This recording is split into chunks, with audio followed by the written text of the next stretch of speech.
welcome to ABA Inside Track, the podcast that's like reading in your car, but safer. I'm your host, Robert Perry Cruz, and with me as always are my fabulous co-hosts. It's me, Jackie! Hi, and it's me, Diana. Oh boy. Well, folks, I don't know, we're recording in our special bunker under the sea. There's fire hurricanes going on outside. There's a lot of sharknadoes in the air. Zombies just trying to beat down the door. And the pandemic's not even officially over. Luckily for Bees us. form themselves into the shape of bears. Oh, bee bears? Yeah. It's the worst. Yeah. That's the worst. There's no new original ideas in Hollywood, so there's no more streaming content. All terrible stuff. Oh, no. I know, but you know what? Let's change focus, because this isn't a podcast about how terrible everything is, will be, and always shall forevermore be so. This is a podcast about behavior analysis and behavior analytic research, where every week we pick a topic and discuss relevant research articles from our field. And this week, if you couldn't guess from our doom and gloom intro, we're going to be talking about post-apocalypse ABA, or as Diana likes to call it, an evening of flowcharts. It sounds so romantic. It sounds like our first date on an evening of flowcharts. I wish. So what is post-apocalypse ABA? Well, I think we're all kind of hoping we're not really living in a post-apocalypse so much. It's just some bad things have happened in the past few years, and things will get better, I'm sure. But one of the things that has happened in the past 2 years, in addition to, world events, have been so many articles published looking at how to provide the medically needed ABA services during lockdown, during times of limited staffing, during the, push for more telehealth services so that people in remote areas or people who don't have enough staff to go out to houses or are worried about contamination can get ABA services. And we've talked about some of those in other episodes, some of those articles in other episodes. But in reading them all, we sort of said, well, what if we talk about post-COVID? And then rather than just keep talking about COVID all day, because everyone is probably tired of hearing about that, we thought, well, let's think more broadly. Because hopefully the next time your company or your service providers say there's a reason that I can't provide in-home ABA services, it's because some other terrible thing happened, and it's a temporary terrible thing. So we decided we'd sort of collect that, collectively describe what that would be as post-apocalypse. What happens the next time there is a reason? Robot uprising. There's Terminators everywhere. Yeah. Skynet has taken over. I mean, World War Z taught me a lot of tips, but I don't know if those are going to be fully applicable outside of specific zombie. That's uprising. more for surviving. This is more, it's things are bad, but they're not so bad. That's the services part of the flow chart. It's Yeah. just step one of the flow chart. That's true. Is it a zombie, yes or no? Right, exactly. You got to start. You got to start there. Is it safe to provide services? That would be a no. Yes. Then you're over into survival zombies. mode. That's true. Right. So That's true. Yeah. So rather than, I think what a lot of folks probably want to do, which is to say, wow, what a terrible bunch of years. Anyway, let's just go back to the way things were. I think, there was an article, it was from our episode we did with Julie Sloviak about burnout, where there was a mention in one of the articles we discussed of here are some things that we learned from the past 2 years that we can look into for the future, keep in mind for the future. And we were thinking, what are the lessons that we should have learned from a never before in our lifetime situation that we could say, you know what, rather than assume this will never happen again, what can we do now to plan for the eventuality that something else happens that causes a pause or shutdown in services? Hopefully something that's very minor and temporary. But again, what are the steps that we could take from all of these publications, these frameworks, these ideas that so many people were publishing on? What are some of the big take-homes so that you can say, I'm going to make sure this is a part of my ongoing training or my ongoing flow chart so that should something like this happen again, we don't need a bunch of special issues about what are we supposed to do in this situation because we're already doing it. So that's today's episode. My third title for this episode is Pivot. That's great. Thank you. That's good. Wow, Diana. Wow. You're really bringing it today. Thank you. Whenever I said that, I also think of the time I tried to move a couch down a very narrow stairwell and put one of the feet through the wall. Yeah, that's apt. Yep. Okay. So we have several articles that we're going to review for today. The first one, and these are in no particular order, is titled Caregiver Satisfaction with Delivery of Telehealth Autism Services by Pompa, Craven, Tierman, Martino, and Lotvzda. That's in Advances in Neurodevelopmental Disorders 2022. You're going to see a theme that, other than that article, you're going to see the same articles going forward. So enjoy that one. Enjoy that journal title. A comparison of telehealth-related ethics and guidelines and a checklist for ethical decision-making in the midst of the COVID-19 pandemic by Baumes, Colic, and Araiba. Published in Behavior Analysis and Practice 2020. Next, an essential service decision model for ABA providers during crisis by Colombo, Wallace, and Taylor. Published in Behavior Analysis and Practice 2020.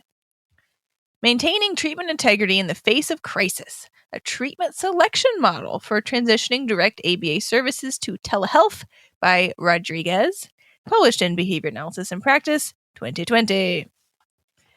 Advocacy, Collaboration, and Intervention, a model of distance special education support services amid COVID-19 by Frederick, Rabe, Rogers, and Pizzica.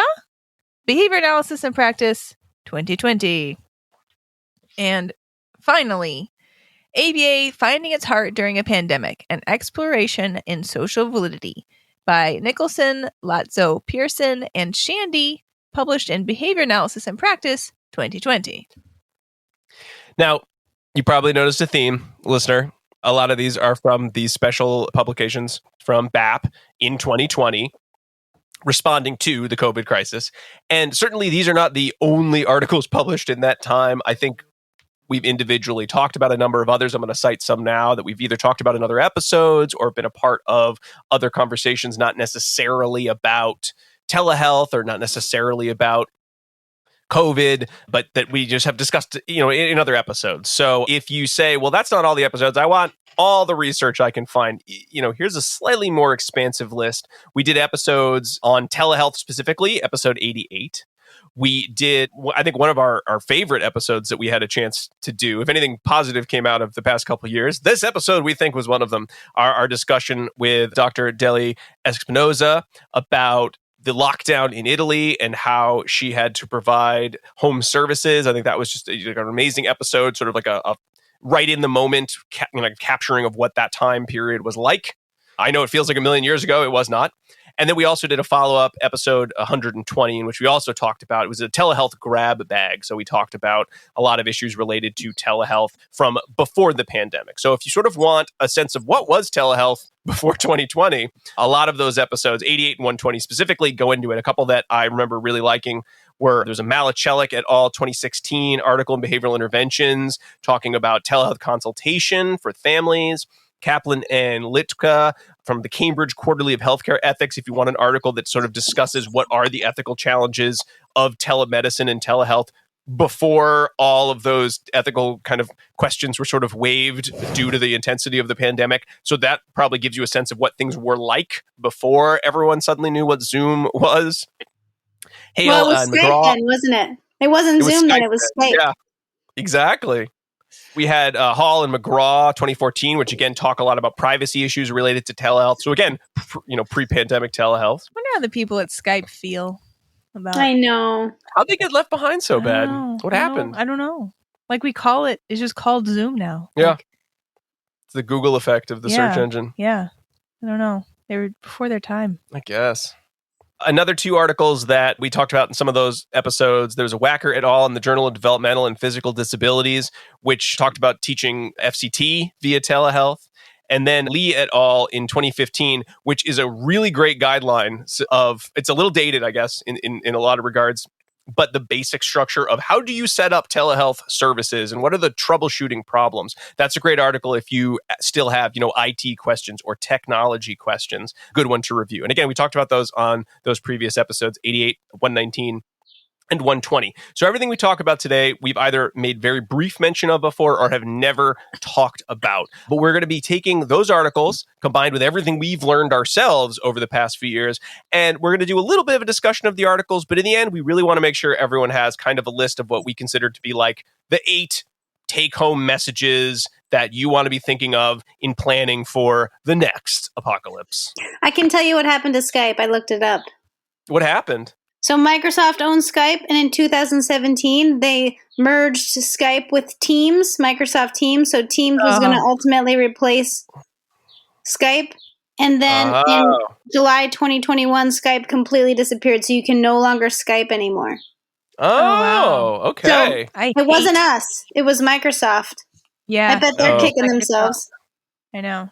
Teams is the worst. I don't like Teams. It never works right for me. Teams. It uses up like all of the power of my computer, like all of the functioning power, just to have it on there. Nope. No good. Yeah. Thank you, Jackie. You're welcome. There we go. All right. So the way this episode is going to work, again, a little bit different than some of our others, is, we're going to kind of jump in and out of articles a little bit, and we sort of themed them. Consciousness. Yeah, we were probably also just going to go off on a random.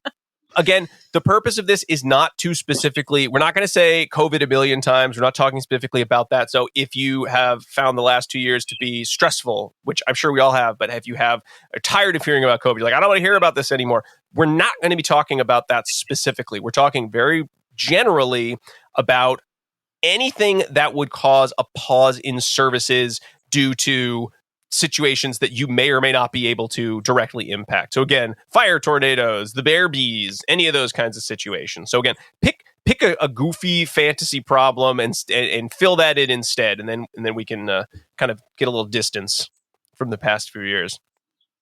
So we're going to talk a little bit about how does one transfer services from in-person to telehealth, or what are some ideas for how to do that. We're going to talk a little bit about some of the ethical questions that come up with telehealth. Though again, not all of them. And then we're going to speak a little bit about kind of the idea of how are we including our clients and how are we including our staff in the preparation and the switch over to distance services. And then we'll kind of wrap the whole thing up with some kind of take-home points. I think the only article that I remember reading, is there any that we missed? Because I know we got to a point where we just had too many articles and it was going to be a little too much to just like read everything and then do a summary. So I know we paused. Are there any articles that you all read before we kind of get into it that we're not talking about directly tonight, but that you're either going to refer to or that were referred to by some of our other articles? Yeah, Joshua Plavnik, Matthew Broadhead, and David Cox published a paper in Behavior Analysis and Practice about how to move forward. And so I think that's an interesting one that we could touch base on too. Yeah, I think that was the first one. I like that one too, Jackie. I think that might have been the first one of these types of articles I read during lockdown, was that article. And so to some extent, there have been a number of other articles either referencing or expanding on that. So in some ways, it's sort of like, all right, we passed that one out. But I think that was just a really great example of talking about a complex issue that almost no one had ever had to deal with in a very short amount of time. Yeah, I agree. But we know some of those folks, they're always thinking of big ideas. So they probably had some of those ideas already percolating at the time without even knowing. Just had it ready to go. Some of these big ideas. All right. So I think the articles that talk mostly about how would you transfer services, though they all do this to some extent, are the Colombo et al. Article and then the Rodriguez specifically 2020 article. So both of those kind of come at the idea of we can't provide services in home, or there's something that makes it hard for us to do that. What are our steps? So I think these are two, again, and they're very clear about, hey, this is what we did. Again, thinking about it as what are some areas you could look at in case, another shutdown occurs in terms of what's the framework that your company is going to have. And the big take home is you need to have one. So assume that shutdown, or assume that you won't be able to go into someone's house at some point. What are the steps that you want to have ready to go so that you are prepared, rather than just telling families like, yeah, I don't know. I got to think of a way to check all these, could we do telehealth? Right. Is it appropriate? I don't know. Like, I'll get back to you in a couple weeks. Before this, no one had ever had to ask those questions. I'm not blaming clinicians of 2020. Oh, okay. I'm blaming clinicians of 3020. 3020. They had plenty of time to figure this out. That does have those jerks. These were my two favorite articles that we read. Yeah. They were. Oh, I thought I was going to be presenting a novel opinion. I mean, no, I hated these the most. Why don't you talk about these favorite articles? I liked that they They both contain some nice charts, hint, hint. They weren't all flowy charts, but they were charts that allowed us to categorize things. And if you looked at them on the computer, they're in color. Oh, I did not look. I didn't see that. Yes, yeah, unless I dreamt printout. it, which is also possible. But I'm pretty sure that the charts that they have in here are broken down by color. But now that I'm saying it out loud, I feel like that might have been a fever dream. Who knew, Diana, that you dream of reading articles in color? Like, that's your I know, best dream ever. A little bit sad right there, right? So the Rodriguez article is the one I'm talking about specifically. Mm-hmm. And in this article, they put forward the idea that you can operationally analyze the objectives that you have for your client and assess whether they can be taught in the home setting as is, or are there modifications that need to be made and for what reason. And you can kind of do that ahead of time and have that ready to go in, the event of some type of, government collapse, perhaps. Mm-hmm. And we're, have returned ourselves back to the Wild West. But we want to continue providing services, of course. So they have, two lovely charts here. One is the skill acquisition chart and then a behavior management chart. So in the skill acquisition chart, the idea is that you are going to list out your client goals, and then you're going to identify how well your client can attend to the task at hand with or without prompting, what type of prompting is usually used for the client, and what is the least intrusive prompt that's going to likely be successful for your client, and what type of reinforcement system is in place. So if you have a student who, can attend to the task pretty well, then chances are if you were to provide services via telehealth, they would also attend to the task pretty well. If you have a client that you can use hands-off prompting procedures, so some type of gestural, textual, visual prompt, then chances are that's going to make the switch over pretty well as well. And then if you have a reinforcement schedule that's already relatively thinned out, and or the reinforcers are such that they can be, delayed towards the end of session, or maybe even built in to the technology systems, then you're probably pretty good there. But if not, you may need to make some modifications to the program. So that's where the color coding came in. And over on the right-hand side of that chart, they had a spot to put minimal modifications as needed. If you're going to require modifications, if so, what would they be? And then, did it require just sort of like not too significant modifications or advanced modifications? And would you anticipate that the caregiver might be able to help with this task, but would require some coaching? You can know what that would be. So that's what that looked like. And then the behavior management chart, they had that broken down as well. And here you would list out the behaviors that, had been targeted as challenging for the student. And you would note if you anticipated that the caregiver could correctly implement the antecedent strategies in order to reduce the likelihood of that behavior occurring. Would they be able to do it independently with some type of support, maybe via telehealth, or it was maybe beyond their capacity to do for whatever reason? And then, so that was the antecedents. And then would the caregiver be able to implement a replacement behavior program with the same measurements? And then would the caregiver be able to implement consequence strategies if those were needed with the same measurements?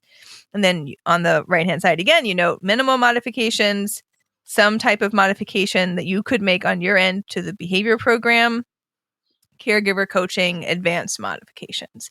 I mean, this all makes sense, right? Like, this is probably something that people did on the fly. Mm-hmm.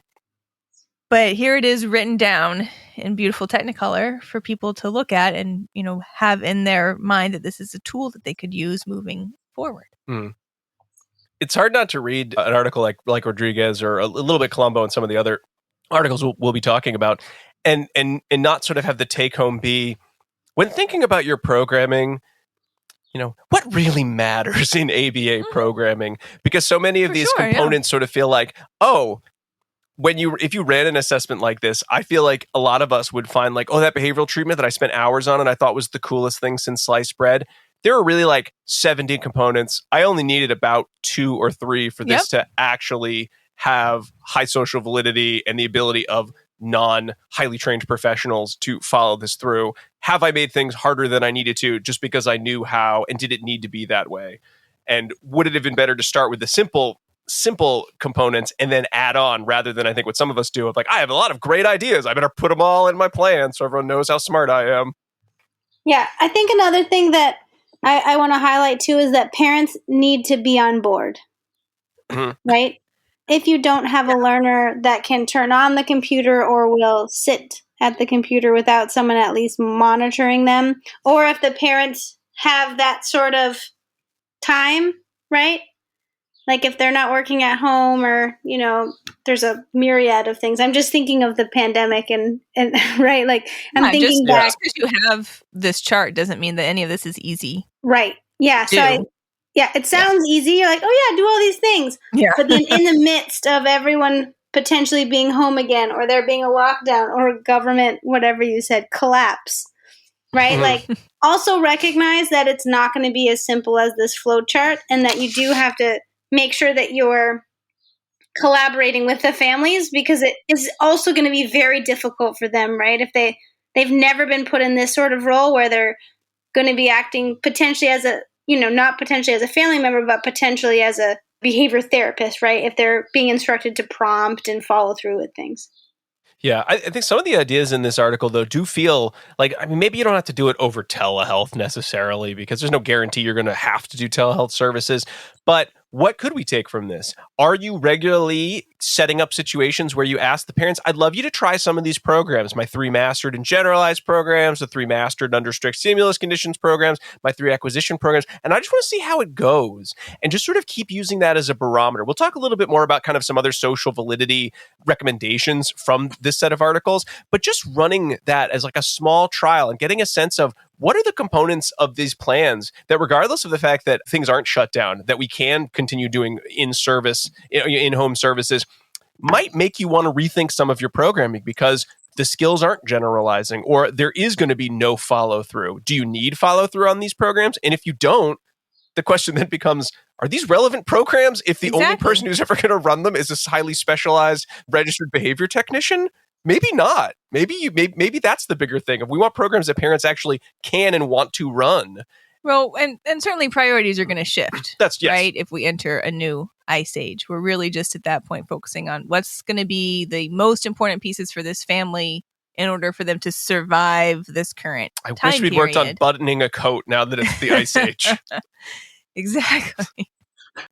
How to zipper yourself into your sleeping bag.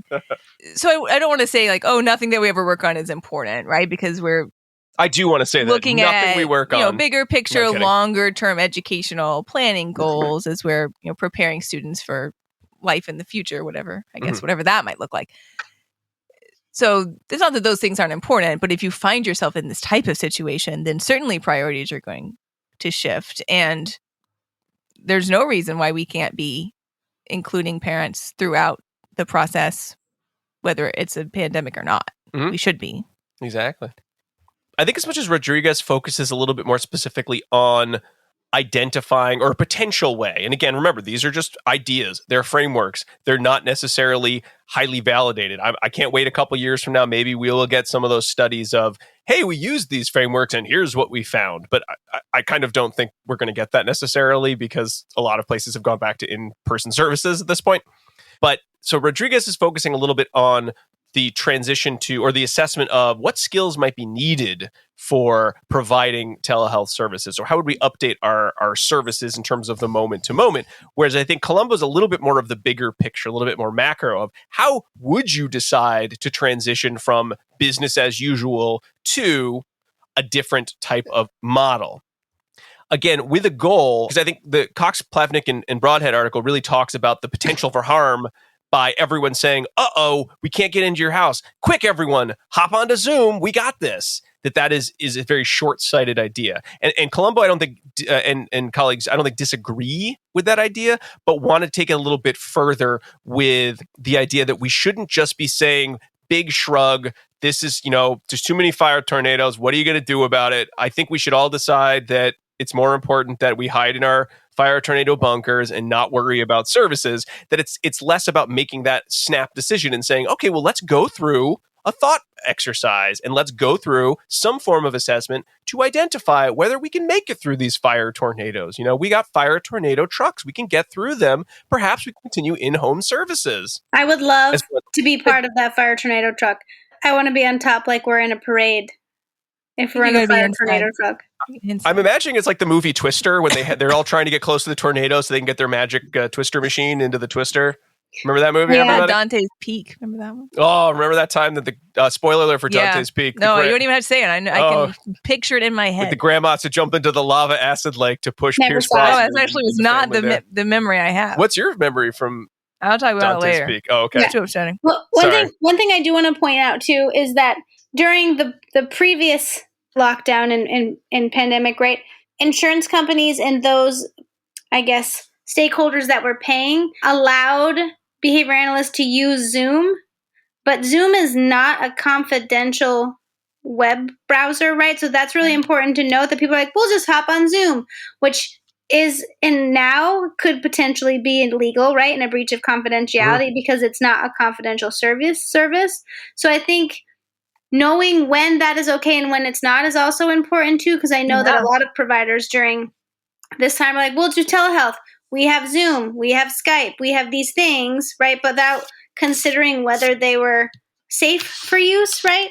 And so that's something that clinicians should be thinking about beforehand. Like, do we have a doxy.me, right? Free account or a paid account in case that happens again, right? So thinking about like, if we need to shift to telehealth, how can we do it still safely and securely so that we're not breaching confidentiality for our clients? Yeah, I think in it's mentioned in a few of the articles, but I think going back to that episode 88, looking at some of the citations, I mean, that was a long time ago we recorded that one, but I believe those had a lot, you can talk about flowcharts and like really good, here are all the security measures you need to have when using telehealth and going through, what is your firewall and what proxy server you use. Like there was a lot of steps that many people, if the first time they used telehealth was 2020, guess what? You got to get a jail-free card in terms of using any of that stuff. And many of those waivers have expired. So that's going to be a component. We're not going to spend a lot of time on it tonight. But in your planning, one of your steps should be use Zoom ? Or HIPAA, FERPA compliant ? And then, you could figure that out. I mean, again, we're assuming if you're in a post-apocalypse, they'll probably have another waiver. There's too many bear bees out in the field. So we're waiving all the requirements because we all decided too many bear bees. Actually, now the sharks have grown legs. No, shark legs. Yeah. Oh, no. Yeah. So kind of looking at Colombo, it's the same idea of kind of a decision tree, but rather than focusing on sort of assessing skills related to services, it's a little bit more of questions about what services could be available. So there's sort of a bunch of levels and you ask questions. So like level 1 is, these services are important. Can we change the physical setting or can we get around the physical setting of the services? There's an environmental factor or government factors like the lockdown that do allow because of a waiver or because of safety precautions that you can take. You got your fire hurricane or fire tornado truck, right? That you can just, some minor modifications. We can't go all the way out to your house in the middle of the new volcano that formed. But you know what? I bet we could meet at the library because, the fire tornadoes haven't gotten there yet. So great. There you go. That would be one level. If the answer to level 1 is nope, we're not going to be able to make minor modifications and still continue in-home services. All right, what are our specialized services that we need to be thinking about? If we don't provide services, will problem behavior of our client become so severe that the family will have to brave the fire tornadoes to go to a hospital, for example, right? There is an increased need. Are there exceptions that can be worked out? So, hey, you know what? There is a bunker that we can use to provide these services because it is more important to provide the services than to have to send a family out into the middle of these post-apocalyptic conditions, right? If you're at level 3, it means you said, okay, there's nothing we can work out. We're not going to get an exemption or the intensity of problem behavior is not high enough. So here's where we start talking about, would we use some bit of like indirect telehealth? Would we switch to telehealth? And again, that's where you might want to switch to looking at Rodriguez's framework. They kind of go together that way. That's sort of where that level would be in Colombo's framework. Look at that, Dinah. We got interlocking frameworks we can create out of these articles. Isn't that great? I love it. I'm just going to get you a poster that has like multiple frameworks all put all together. And again, in this level, just same as Rodriguez, you don't want to assume some telehealth is better than no telehealth, because it's possible some telehealth is actually more dangerous for the clients and their caregivers than doing nothing at all and saying, just let them watch TV all day. The fire tornadoes will pass. The bear bees and sharks with legs are going to go back to their respective forest and ocean homes at some point, right? Well, then you can provide parent consultation. Yeah, and then again, that's where looking at some of Rodriguez's assessments might tell you what you could do. If the answer is, all right, we want to do more, we did that Rodriguez assessment and everything's coming up green, great. Now you could maybe go to direct telehealth. Again, a lot of CASP guidelines. You can look at other research. You can sort of talk, look at our other episodes we've talked about, look at some of the other publications we haven't discussed to get a better sense of exactly what that would look like. And we sort of talked about it in the Rodriguez discussion. And then finally, if the answer is still no to everything, all right, what would be the relevant reduced services that allow for some support of a family at this time? And that's really where, and we'll talk about a little later, but really looking at social validity. How are we collaborating with the parent or school system or whomever is asking for services for this? The client themselves, certainly would be a part of that, but maybe the client is the one who has just hired us to provide these services.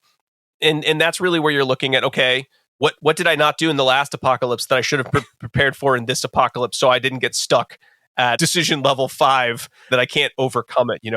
I wasn't programming for enough generalization. I wasn't providing enough training to the parent or caregiver. I never bothered to upgrade my Zoom account to the HIPAA-FERPA compliant version, whoopsie doodle. And now they got hit by the fire tornado. So, I can't call customer service right now. I don't know. Again, Those probably would interrupt. That would be a big interruption. The phone static. But so lines. If you read Columbo and you get to decision level 5, there were a couple steps I think you missed. Yeah, level 3 is there pre-existing caregiver treatment integrity? And is it at mastery? Yeah. Right? So if you have not been working with the family this entire time in order to, clue them in on what you're doing, then you are at a standstill already, fairly high up in this flowchart. Mm-hmm. And that's something that you could have been way better prepared for. You could definitely find yourself at decision level 5 and through no fault of your own and through tons and tons of preparation. That's just the reduced services is all you can do. However, I think it's maybe a 70-30 split if you get to decision level 5 that you're saying to yourself, I wish I'd done more to prepare for this situation. Mm-hmm. And if you're reducing services to a family in crisis during a post-apocalypse, you probably don't want to be saying, some of this is definitely my direct fault as a poor planner. I really wish I'd read my grandfather's letters on how to survive this next future apocalypse. Because remember, it's 30-20. Sure. Right? Yeah. Did you watch the Ken Burns Dust Bowl documentary with me? I fell asleep watching it with you. I still think about that all the time. That was a sad time. I didn't watch it either. It's really good. It's really good. Well, it's not, it's no Heartland of crisis, but it was still quite a crisis. Their tin can telehealth system, tin can into string system did not work back in the Dust Bowl. So that's kind of, I think, what most of us are thinking about. We talk about another possible apocalypse, or another shutdown in services. Well, we got to get ready for telehealth. Hold your horses, buckos. While getting ready for telehealth or getting ready for a transition of services is definitely a component, and probably one of the bigger components that you could be thinking about in your planning for the future, there are some other areas that you're going to want to be thinking about. And we're going to get into those areas when we get back from a quick break. We'll be right back. Protect yourself from bee bears.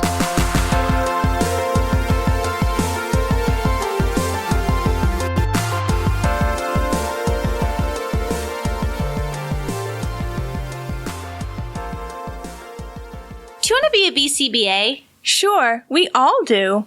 Now you can come to Regis College in Weston, Mass. to get your graduate degree. Choose from any one of these courses. Masters of Science in Applied Behavior Analysis. Masters of Science in Special Education. Dual degree in Special Ed and ABA. Or be eligible for your postmaster's certificate. You can complete your degree and be ready to sit for the exam in 2 years. And our 2017 grads had a 100% pass rate on the BACB exam. Come enjoy practicum placement support, ethics mini handbooks, PhD-level professors, small class sizes, and a service trip to Iceland. If interested, don't delay. Supplies are limited. Learn more at regiscollege.edu. Again, that's www.regiscollege.edu, regiscollege.edu. One more time, www.regiscollege.edu. See you there!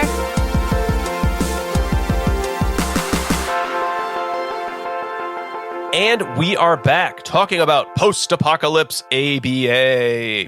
But before we talk about the post-apocalypse ABA, let's come back to the here and now. Here being this podcast, and now being the time I'm going to give you the first of our secret code words.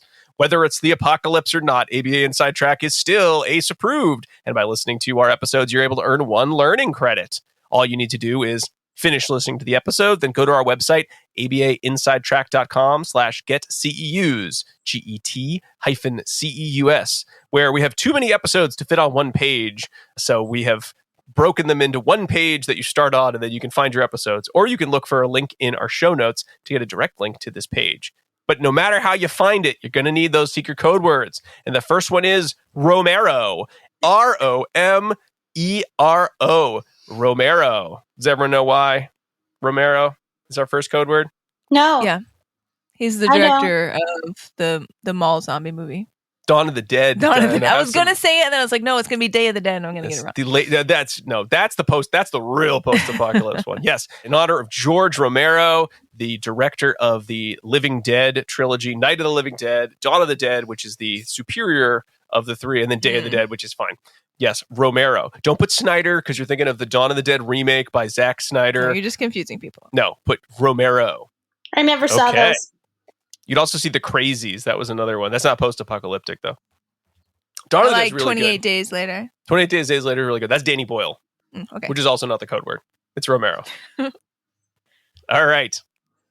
So let's talk a little bit about, let's take a little sidebar into maybe the ethics and look at Baumes and colleagues' article, looking at sort of some of the things you want to be thinking of in the use of telehealth. This is kind of a nice summary article in which, I love this, telehealth was increasing in the mid-2010s by 68.4%, which sounds like a big number, but I'm pretty sure it increased by about like 5,000% in 2020. Yeah. Remember when 68% was a big number, folks? And I think one of the things that many of us sort of were able to do was to not think quite as closely to some of the ethical issues that do come into the use of telehealth, because there were a lot of waivers. There was an understanding that you can't teach all of these providers, whether it's medical providers, OTs, SLPs, ABA providers, whoever you can't teach everybody everything they need to know about a field that is not brand new, but is not as popular as it certainly is now. So what are some of those ethical questions that we should be asking? And so Baumes and colleagues looked at what exists in the ethical documentation for other fields. So the guides for the practice of telepsychology of the APA, operating procedures for pediatric telehealth for the American Academy of Pediatrics, and standards for technology and social work practice of the National Association of Social Workers. Again, groups that have a history of providing in-person services to children and to families, but who also have been using telehealth to a greater extent than I think our field has until, certainly the past few years. So they looked at all of these different ethical guidelines to see, are there other things that we as ABA providers and practitioners should be thinking of when it comes to the ethics of using telehealth? And so they had 7 domains that they looked at. We're not going to go through every single domain, but I'll do a quick kind of rundown of some of the big domains, because some of them do relate to steps that one should take. So number 1, and again, this is one we're not going to spend a lot of time talking about because we've mentioned it in the other articles we've discussed in other episodes, but therapist suitability for telehealth. Do you have the resources for telehealth? Are you trained in telehealth? Do you have the money to do telehealth? Are you competent in engaging in therapy over telehealth? Again, another article that we're not discussing now, but we've mentioned before, Lerman and colleagues in 2020, in which, hey, guess what? Just like every other skill you do as a practitioner, if you only know how to do a skill in one setting, there's a chance that you aren't competent in using that same skill in another setting, i.e., I can do an FA or I can do training in person doesn't mean you can do training or use of treatment over telehealth. It's a separate skill. Not a hard one to train necessarily, but one that you would need some additional support in learning. So again, do you have training set up for folks to use telehealth appropriately and competency? Are environmental aspects a part of the discussions that you have with your families and with caregivers, or maybe schools if you do telehealth with schools? Because again, the safety of the environment, recommendations for having like calm, private environments, we were thinking of that a little bit, I think, in this past lockdown, just because everyone was all stuck, at home. But why not think about that to start with? Why not make that a part of your intake packet of like, what are the places that we'll be doing these sessions, so that you're already aware of what might be limitations to privacy if you had to switch to telehealth, right? Another area they looked at is client suitability. Again, we've talked a lot about client suitability. I think the only areas that we weren't really covered was the interest in telehealth. And we'll talk about that from another article, in terms of, do parents like telehealth? Does the client like telehealth? And are there any sort of like cultural variables that might make telehealth less likely to be used by a family or have less social validity for a family, right? The standards of care related to the delivery of telehealth services. Again, I think this is something that I hope that people continue using telehealth, because we do know that there are research articles looking at the use of training caregivers to do functional analysis. I believe functional communication, there are some articles on teaching that over telehealth. But a lot of the techniques that we know how to do have never really been assessed formally over telehealth. So what do we know is 100%? I mean, I think I mentioned the two that we know you can use over telehealth, and there's a research base. But some of the other areas, preference assessments over telehealth, discrete trial training over telehealth. Is there research on those areas? I don't remember there being any. There may be now. I can't think of any off the top of my head, though. There's limited research on both. Yeah. So those are just two. So again, any technique you're using, is it, do you have enough scientific evidence to say that this technique that worked in person can work over telehealth, right? Again, not that you can't then use those techniques, but you want to be thinking of that and be aware of that. But if you're doing it and there's no data, take some data, because we need data. Yeah, then guess what? You get to publish in the 30/20 BAP, of which, oh no, walking sharks, our special walking sharks issue. If there's walking sharks, then I bet they can open doors. So I bet we're in problem. How are they going to open doors? They're not raptors from Jurassic Park, Jackie. Which I was showing Rob what the gills would look like. Oh. It's a problem. That's true. Either way. Two other areas that are related are data confidentiality and informed consent. How many of us got informed consent and described how treatment was going to be different over telehealth versus in person? I hope everyone says, of course I did, because it is very different. But, it was a rush to start doing something, and in trying to do something quickly, I'm sure some people forgot to describe what might be different about telehealth with some of their first clients. And I'm sure it wasn't a big harm issue. They went back and did it after the fact. But again, have some of that language prepared ahead of time. Why does it need to be a post-apocalypse to say, hey, this is why our services might be different? Maybe get some prepared statements, thinking about the benefits and risks that you want to share with family, including related to data confidentiality. What are the risks there that don't exist when you're in person? Again, testing and assessment goes under the same basket as looking at our techniques. Which ones are valid over telehealth? Again, maybe you need to do something in the moment, looking at some of our, like Rodriguez's framework. You need to do some of that testing online. But if you do it online when you get back in person, probably want to do it again, just to check the results, see if they carry over the same way. And then again, like we've already talked about, what are the legal aspects related to telehealth? Because they are not going to be the same today as they were 2 years ago. And they probably won't be the same 2 years from now as they are today. So are you updating your legal documentation related to the use of these telehealth or distance services? And then again, the nice thing about this article is, just like with many of the others, there's a great checklist at the end. So if you're like, that's a lot to remember, and I don't want to read a whole article, guess what? There's a great little checklist with questions that you can ask yourself. Not all of it, I think, is relevant to your day-to-day right now without the zombies, at your door. But there are a couple components. I think, we pointed out a few of them sort of related to the legal aspects, sort of related to informed consent policies, and sort of your research base as to what techniques could work over telehealth, which ones need more research to support them, that you can be thinking about right now. That you don't need to wait till the next apocalypse to make kind of a part of your overall process. We might want to think about, if funding allows it, to incorporate telehealth now into parent training opportunities. Yeah. Right? Mm-hmm. Because then we can see what it's like, right, in the home. So using this technology, even if it's not in a post-apocalyptic world, to make our trainings better. And so if we do have to, at least we've had some sort of experience going into it. Yeah, that's what I was going to say as well. It doesn't require an apocalypse necessarily to have a family have a reason why they might need to have telehealth services for a little while. So if it's allowed via all the, legal capacities to do so, then it might be good to have this model already established with families and, present to them this as an option if needed so that it's ready to go. So we talked about ethics. We talked about our frameworks. We've mentioned it a few times, but let's talk about how we can be prepared for our staff with our training, how we can be prepared for our clients and our caregivers to include them in all of these crazy steps. They're also stuck in their bunker, being chased by sharks with legs, right? They're having the same stressors. Now the moon has imploded. The moon is falling. Pieces of the moon are now caught in Earth's atmosphere, not letting any sunlight in. Oh my god! Oh, so it's more like a giant asteroid situation. Yeah. Gotcha. Yeah. I hear you. It's an Armageddon. It's not good. It's like there's no song, but I don't want to miss a thing. It's blaring on all the radios, and how are you going to include families in the planning to continue services? For sure. So I think that brings us to the Frederick et al. Article, and then also I think the Nicolson et al. Article sort of both cover that, sort of from slightly different perspectives. One is a little bit more about directly working with the families. The other one is a little bit more kind of a broad steps to take to sort of, what might be missed in your general planning. So Frederick et al. Were looking at supporting distance learning initiatives. So their clients were schools, whereas Nicolson et al. Was really talking more about like what we usually think about as our caregivers, parents, right? I liked the Frederick et al. In terms of the idea of thinking about working with other professionals, because I think many of us were thinking about working with families, but there were a lot of schools that were shut down for long periods of time, right? In Massachusetts, we had school districts that were shut down for a year or even more.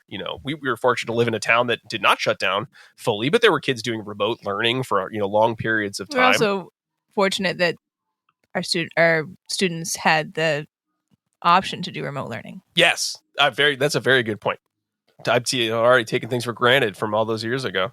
And I think this article also, I think, really speaks to the idea of planning and collecting data. So like we talked about with Rodriguez et al., what is the data you have to support that services should continue, could continue? What would they look like? How are we including our stakeholders in these discussions so that they have a say and they say, maybe I don't want these services. I got better things to worry about right now. But they could be, these are the services I need. Here's how I need them. Here are the supports that I need. Because one of the challenges they ran into was they kept hitting walls in terms of their funding sources because the schools were dealing with a lot. They were like, I don't know if we need these services. Like, I don't know if we can do these. Are these going to be effective? Is this really a good use of everyone's resources and time? And it took a lot of work just to get started with even going through your decision models. So in that regard, if your caregiver and if your stakeholder in this case has money concerns, and who doesn't during a post-apocalypse, right? Resource and money concerns. How are you going to make a case in a meaningful fashion to allow for a continuation of services? One thing I like about this study is I like that they highlighted that it's not always going to be appropriate to do telehealth, right? You might need, so for our most severe learners, you might need to work really closely with the stakeholders to make sure that they're still getting the services that they need, right? So telehealth may not be appropriate for some, but we try to give them the services that they need in the safest way possible, right? So I really liked how that they brought that up. And the previous, right, during the time when we were in lockdown, some students didn't do well on telehealth, or some families didn't work well with that, right? It led to an increase in severity of challenging behaviors, right? And they had the option, right, if they weren't, if it was not a dangerous, if it wasn't a safe place at home, right, they had the option to get in-person services in a safe way with not as many people around, right? So I think that's important to note too. I think one of the angles that also Frederick et al. Look at, and your mileage may vary on some of these sections, but also the idea of what were some of just the day-to-day logistics of preparing? Because I think we've talked about the clients, we've talked about working with the families, we'll continue talking about working with the families, we've talked about working with stakeholders who are more kind of coming at an administrative or financial standpoint. But what about the people who have to then engage in telehealth? What about your staff? And while I think everyone probably has a number of anecdotes, this is what my company did. This is what my company did. Here's one that's kind of frozen in amber, of how did Frederick and colleagues sort of set up telehealth to be successful, and not like assessments about whether telehealth would or would not be successful, but physically, where did people go? They laid out sort of the idea, well, they had everyone at one clinical location so they could do a lot of training to start for their staff, get sure the technology was ready, do some kind of dry runs to see, what's going to work, physically, logistically, how will this work? And then fading staff to the actual homes so that they could continue with the distance learning from those settings. So, I mean, those were key components. So again, do you need to do all of this now? No, but is there any reason that you couldn't do an in-service about telehealth for staff or do a booster session every couple years? Like, hey, it's been 4 years. Let's talk about telehealth services and let's make sure we all have up-to-date drivers for all of the current software that we need to have. Now, make that a part of your planning, right? Because you don't want to have to redo this all again because, again, we were able to get some amount of people in and out of some of these locations, but we can't physically get to the center because all of the roads have been sucked into a giant abyss from the bowels of hell. So, we can't get there today. Right. So we have to be starting from home already. So, well, man, you should have done your Zoom or your Zoom squared checks or whatever the service is, in 30/20, right? Yeah. Right. So you're saying that, we take this paper as an example, frozen in amber. We're going to look at that amber, find a mosquito, extract the DNA out of that mosquito and recreate basically kind of like a prehistoric giant lizard. I love this illusion, Diana. However, I think it has gone a little bit awry in terms of what we're trying to talk about.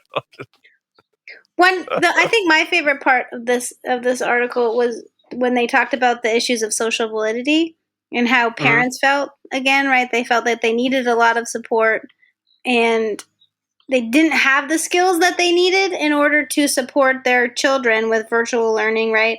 And they didn't really have those tips for what to do when their kid was having challenging behavior during a set. So I thought that was really good. So I think in the future we want to make sure that we're incorporating that as part of our parent training, incorporating that as part of our training for our clinicians, right? So that they know how to handle those difficult conversations, right? Because that's not easy if you're just thrown into it. Like, what do I do if my kid, right? Like, there's something that a BCBA could do it that not necessarily you wouldn't want a parent to do.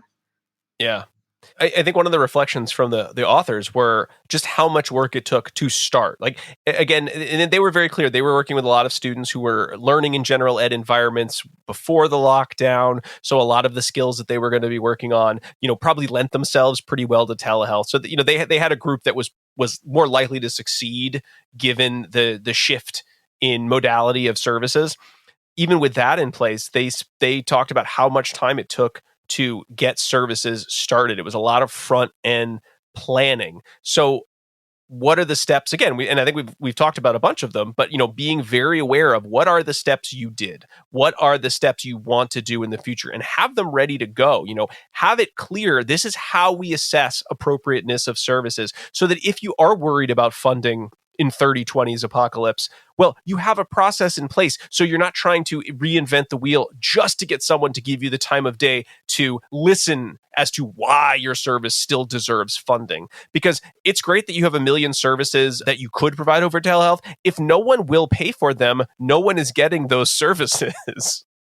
So you have to be able to make your case, and you should know how you want to make that case and be prepared to make that case at a moment's notice. That really should be a part of the process you're doing. I mean, you have to do it for insurance anyway. It's a very small tweak to just think about some of the other variables you might want to take into account.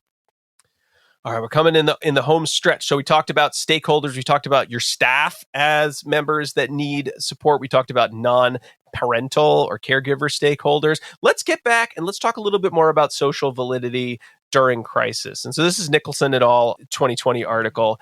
And I loved both the format of this article as well as kind of the take-home points. We're big fans of social validity questionnaires and including parent social validity feedback in our treatments here on this show. But one of the nice things here is not only did you get a great new checklist that, hey, maybe you want to try it, but you also got a list of like every other possible social validity checklist that you could have used as well. So I like that. I love when people say, here's all the stuff we pulled from, and then here's the final product if you don't want to go back and look at these. But hey, they're out there if you want them. So here we've got the checklist they put together. Again, just like almost everything else in these articles, is there a lot of data to support the research and the validity of the use of these for yourself? Your mileage may vary, but it's a place to start. And this really was looking at a social validity questionnaire called the Consumer Feedback Exercise, which took a lot of what we can find in other social validity questionnaires and sort of tried to look at more related to things that would be important in a time of crisis like the pandemic. Do we talk enough about beliefs of the family? Do we talk enough about environmental arrangements of the family that can be impacted by something like an apocalypse, like a significant crisis, like a lockdown? So it includes some of the things you'd expect to see. It's a structured interview questionnaire. It has some, good questions about, what do you think about the procedures we use? What's the social importance of the effects you see? How, important do you think the goals we're setting out are? So again, things that you would see in a normal questionnaire, but then also looks a lot at both specific, proximal effects of what are the measures we're using in the moment to moment, and then what are some other effects, so some distal effects, like the big picture goals that are going to be more or less impacted based on environmental arrangements that are out of our control, those acts of God that for lack of a different term. I don't want to say lack of a better term. I don't want to think of another term right now. That's the one I came up with. So you've got your subjective questions, you've got your objective questions, like, oh, how long have you had services? And, how much services do you think you could handle before you'd start seeing problems? And then our subjective questions, because it's social validity, it's subjective. And this focused on some questions that really came to the forefront during the lockdowns. Hey, how much coaching are you getting? How much do you think you can work with your child in the current situations? Who are the other people in your house? Adults, children who might need assistance, right? What are your concerns about missing services? Because I think we all worked with some families who said, you know what, I'm just happy to all be home and we're all healthy. And I don't want to do services. I don't want to rock the boat. I just want to get through the next couple months as a family. Thanks, but I don't need services right now. Like we all had people who, for whatever reason, that was the decision they made. And I think many of them, if they made it, that was the right decision for them at the time, right? But why aren't we asking about that? It's not necessarily you have to have services or you're not allowed to have services. Our clients and caregivers get the final say. I want these services or I don't want these services right now. Talking a little bit more about what kinds of problem behaviors are you facing. And then I love this one. What are some other stressors and impact? Again, these are things we didn't think too much about because usually we're just talking about like, of course you want these services and of course we'll provide these services. But during the post-apocalypse, there are other stressors. My bunker doesn't have a good enough fan to keep the dead zombie smell out. That is the thing I'm worried about right now. As well as just like, hey, do you want to use telehealth? What do you think about telehealth? What do you think about working face-to-face, getting those opinions of the family in place? So again, just a nice example of here is another social validity questionnaire that might be more relevant to the post-apocalypse situation than, say, some of the other pre-published or previously published social validity questionnaires, because it does take into account new stressors and new situations that a family might find themselves in those dark times. Take home really being, we've got to include our families. Now, I guess the question then, and I sometimes I love prepping for these because I had a thought of, hey, did we have any research on whether anyone actually liked telehealth after all these years? Because we spent so much time thinking about how will we do services. I guess this is how, what were the outcomes in terms of people's opinion of telehealth? Was it as good as we hoped it would be? And so that is the Pompa Craven et al. Article. So that's our most recent article. We're jumping into the modern times of 2022, and we don't need to spend a lot of time on it. It was kind of just a survey of people who started using telehealth a little bit before and then during the current past pandemic, right? But Dana, you wanted to give a quick summary of that? Yeah, it's a very brief summary because we've reviewed so much research here today, but I do like that we have this one, coming out right now, so we actually can get some real-time data. All of these other articles are just about what we should do or what we should do next time. So it's kind of nice that this one at least has some social validity data to it. And I also like that it's not specifically from one of our ABA journals. So this was a survey that came out that was addressed to families who were receiving some type of telehealth autism services over the course of the past 2 years. And they asked them, how satisfied were you with these services, basically? But they were inclusive of ABA services, speech services, OT services, and PT services as well. And they, asked several questions over, ease of telehealth? How many hours per week were you getting of these services? How did the professional assist you in understanding your role? Did they communicate clearly with you? Were they dependable in their services? Were they knowledgeable and professional? Did they help improve your family's quality of life? And were you satisfied with the progress that your child made during this time period? And so I'm not going to go through these graphs because they all look basically the same, which is across all 4 of these types of service providers, families almost exclusively agreed or strongly agreed with them. So they felt that the services that they were receiving were helpful for their child. The professional who was giving the telehealth services was professional, dependable, knowledgeable, helped them understand their role, communicated clearly with them, and helped improve their family's quality of life during this incredibly trying time.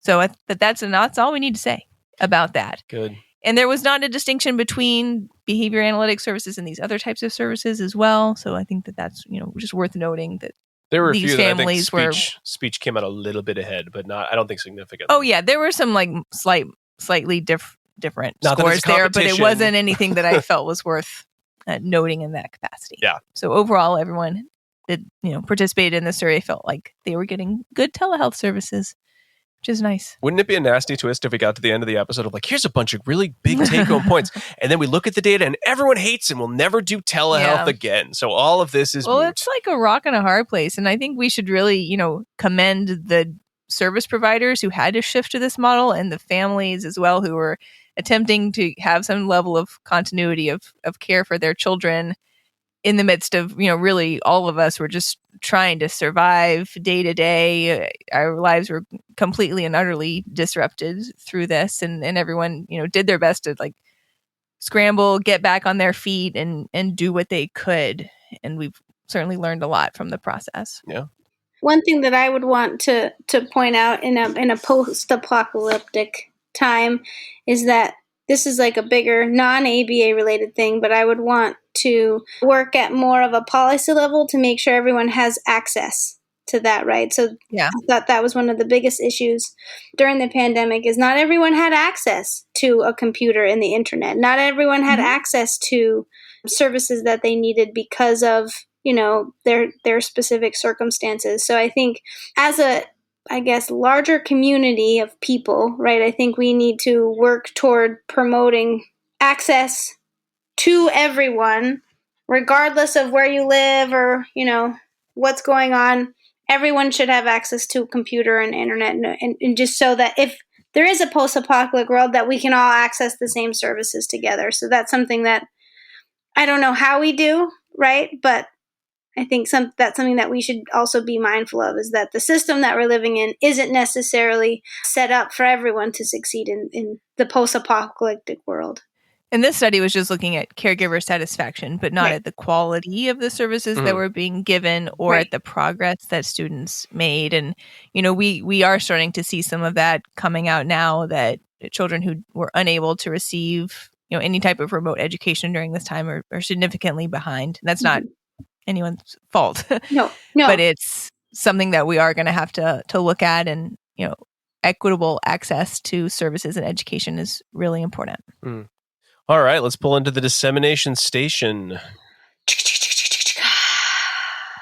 Wow, our dissemination station train is a lot of like armor plating and like spikes at the bottom, More it's got a real steampunk look to it. More guns than I remember it having in the past for all those zombies and bear bees and everything. Wow. Jeez, all right, it's ready to go. It's got a Warriors look to it. It's a real Mad Max, some Fury Road action there.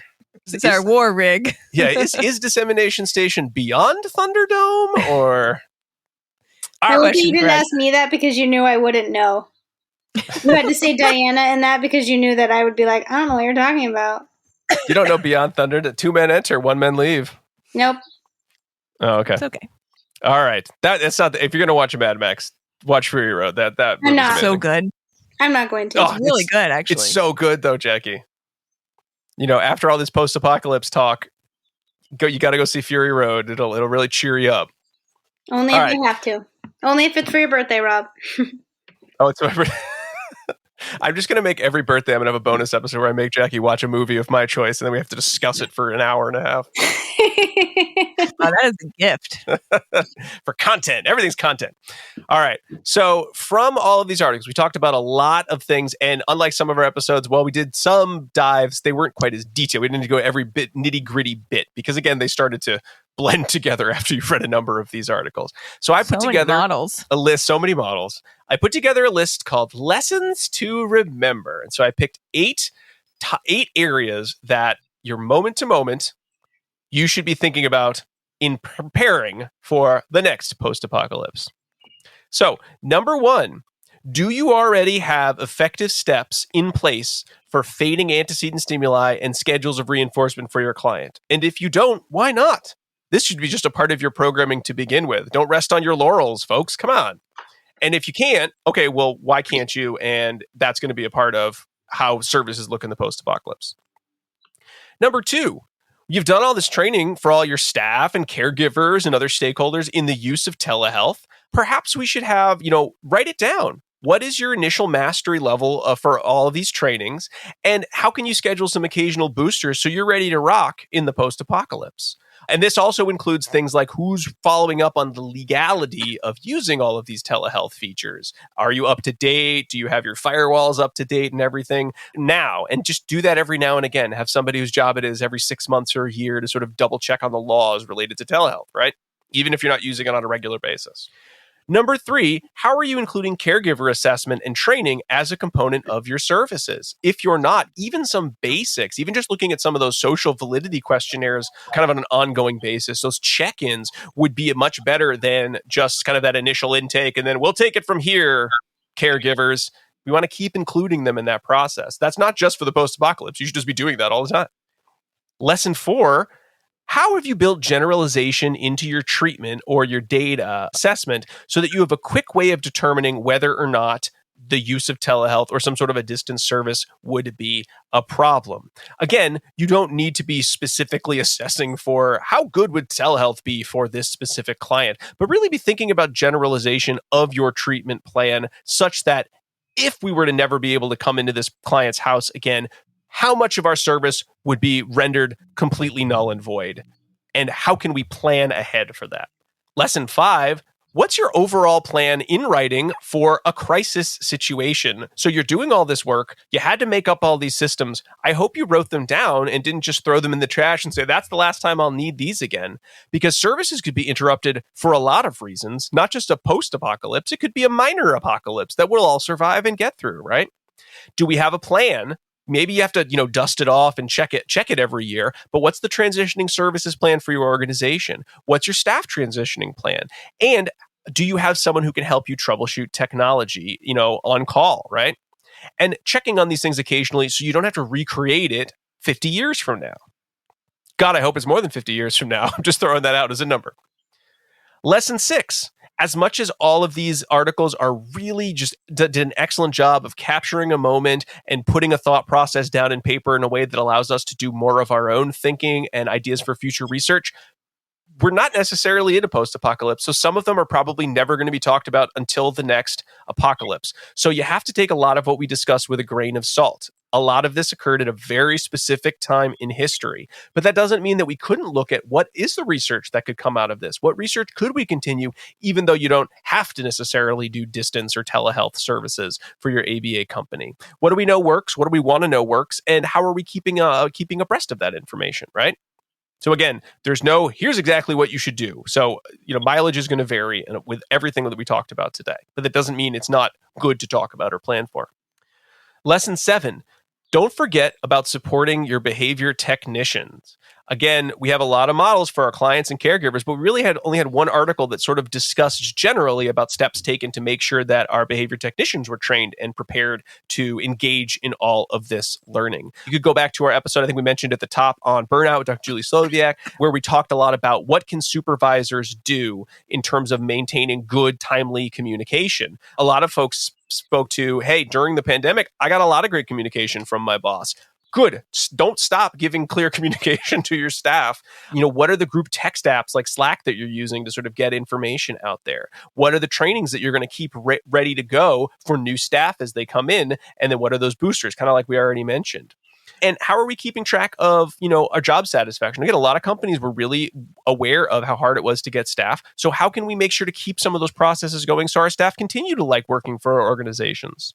And then finally, lesson 8, keep all of your data on loss of skills without services, because at any moment there could be a reason, whether it's a big or small crisis, in which there are funding issues that are going to impact the ability of your client and caregiver to get your services. So data from this crisis is going to be very important. What worked, what didn't work, what were some of the prerequisites that you saw for some of these skills being appropriate or less appropriate, but keep that information ready to go, because you're going to find yourself in a similar situation sooner than later where you're going to need to make a case for services. And we have a lot of information about the significant impact a lack of services can have. And in some cases, maybe sometimes that it didn't have as much of an impact. And sharing that information is going to ensure that you are always ready to advocate the best you can for your clients and stakeholders. So again, Rob's lessons to remember from all of the research that we've been discussing over the past 2 years related to an apocalypse. So if we find ourselves running from sharks with legs, I'll be like, what were those 8 lessons to remember? My staff just texted me. They're really feeling burnt out today. Too many sharks. We didn't get the boat guy to help us. My final points are, you can't have too many cans of beans, because I do love beans. Okay.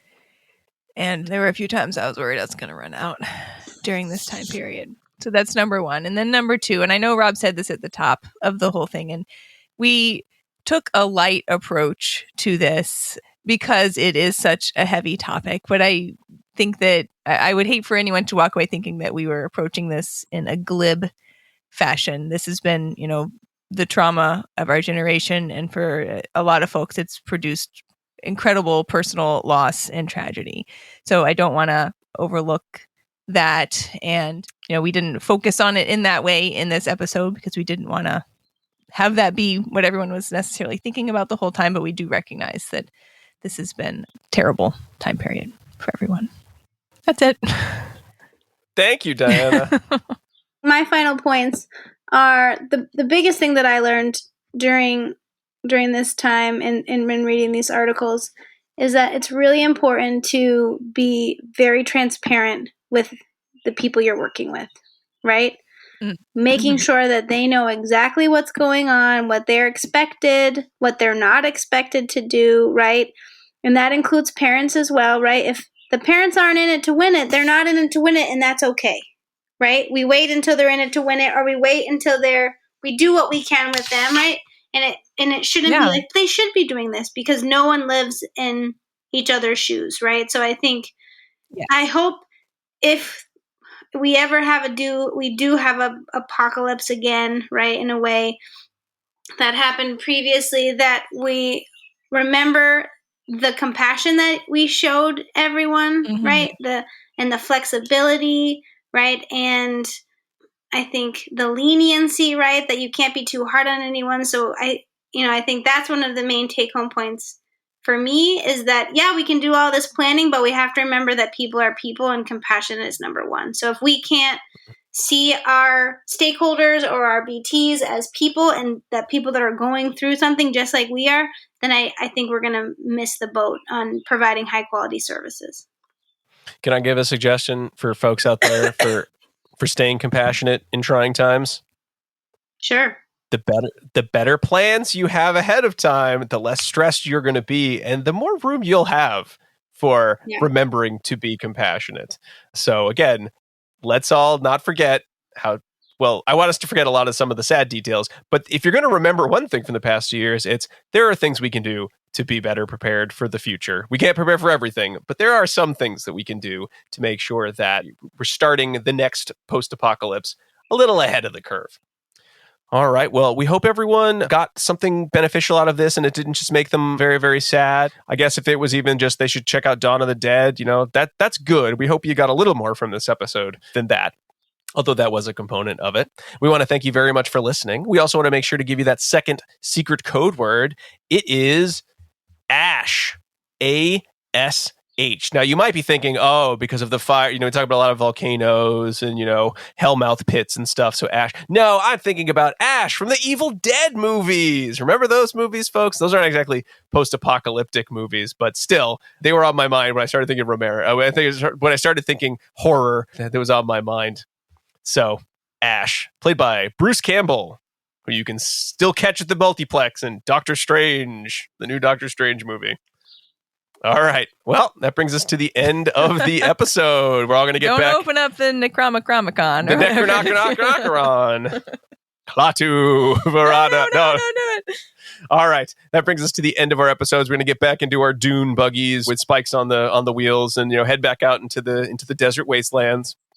But before we do that, I want to say thank you, of course, to Jackie and Diana. And of course, thank you all to listening. We would really appreciate if you found this show enjoyable or educational or both. If you subscribed on Apple Podcasts, Spotify, Stitcher, wherever you like to get your podcasts. You can also find us on all the socials as ABA Inside Track. You can find links to all of the articles that we discussed, as well as links to those other episodes we discussed on our website, abainsidetrack.com. That's also a place where you can find links to all of our previous episodes, as well as to purchase CEs.